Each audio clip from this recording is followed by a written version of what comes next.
Sir आपकी Yeah. Book है, आप अपनी बुक के बारे में कुछ शेयर करना चाहेंगे? How did you write it और what message you wanted to convey to to people? जो आपकी बुक है उसके बारे में कुछ बताएँगे आप? ये किताब मेरी जो पहली आई थी, cooks are many chefs are few, वो उस सिद्धांत पे आधारित है क्योंकि मैंने क्या देखा है, I am from a middle class family from a small town. तो मैंने देखा जब इंसान ऐसे जगह से होता है, मेहनत बहुत करता है, मेहनत लेकिन बहुत कर जरूरी राइट नहीं सर, है राइट सर, राइट क्योंकि मेहनत बहुत हाँ, हमारे माँ बाप ने ही सिखाया कि तुम्हारे पास कुछ है नहीं, ना तुम्हारे पास कोई बैकअप है, ना तुम्हारे पास कोई खजाना है, तुम्हारी मेहनत है और वही तुम्हें आगे लेके जाएगी। तो ये ना ब्लड में आ जाती है। लेकिन उसके बावजूद भी कई बार हम उस कामयाबी को पा नहीं सकते। मैंने उसका कारण ढूंढा, काफी लोगों से मिला और मुझे समझ आया कि कुक के तरह तो बहुत लोग हैं। शेफ बनने के लिए थोड़ी मेहनत करनी पड़ती है, अलग तरीके से, खाली मेहनत नहीं। कैसे? कुक भी खाना बनाता है, शेफ भी खाना बनाता है, दोनों चाय बनाते हैं। कुक भी चाय में चीनी डालता है और शेफ भी चाय में चीनी डालता है। लेकिन शेफ को उस चीनी का ग्राम का अंदाजा है कि मैंने 1 कप चाय में 7 ग्राम चीनी डाली। He is very specific. Cook को अगर पूछोगे आपने कितनी चीनी डाली, तो वो अंदाजे बताएगा, 1 चम्मच, 2 चुटकी, 2 चम्मच।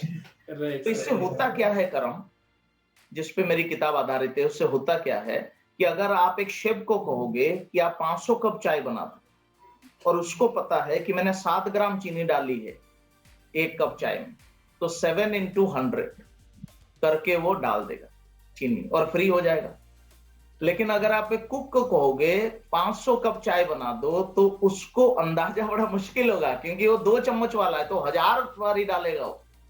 तो उसकी मेहनत अलग, उसकी फ्रस्ट्रेशन अलग। So that is the reason I found कि गांव में तालाब में स्विमिंग सीख के स्विमर बनना आसान है, लेकिन अगर आप इंटरनेशनल ओलंपिक में जाना चाहते हो, फिर आपकी जो ट्रेनिंग है वो थोड़ी डिफरेंट होनी चाहिए। Right sir, right, right. क्योंकि बच्चे बच्चे स्विमिंग सीख लेते हैं, नहर में भी सीख लेते हैं, बिल्कुल तालाब में भी सीख लेते हैं, बट वो इंटरनेशनल या फिर ऐसे कॉम्पिटिशन में नहीं जाते हैं। उसके लिए आपको स्पेसिफिक ट्रेनिंग चाहिए। So yes. That is what my book says, cooks are many chefs are few.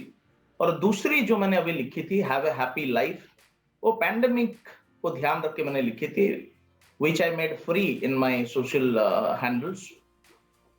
कि 10 प्रूवन टेक्निक्स थे, क्योंकि मैंने देखा ना सिर्फ मेरी फैमिली, बाकी भी जितने मेरे आसपास के लोग हैं, they all struggle with lot of, specially with mental health.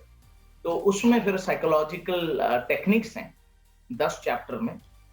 तो वो मैंने लिखा जो बहुत लोगों को पसंद आया एंड बहुत लोगों ने उसको पाया कि बहुत ही प्रैक्टिकल है एंड डुएबल है और हम अपने जीवन में इसका प्रयोग कर सकते हैं। So that is how it is. ये मेरी छोटी सी प्रयास है टू कंट्रीब्यूट टू सोसाइटी।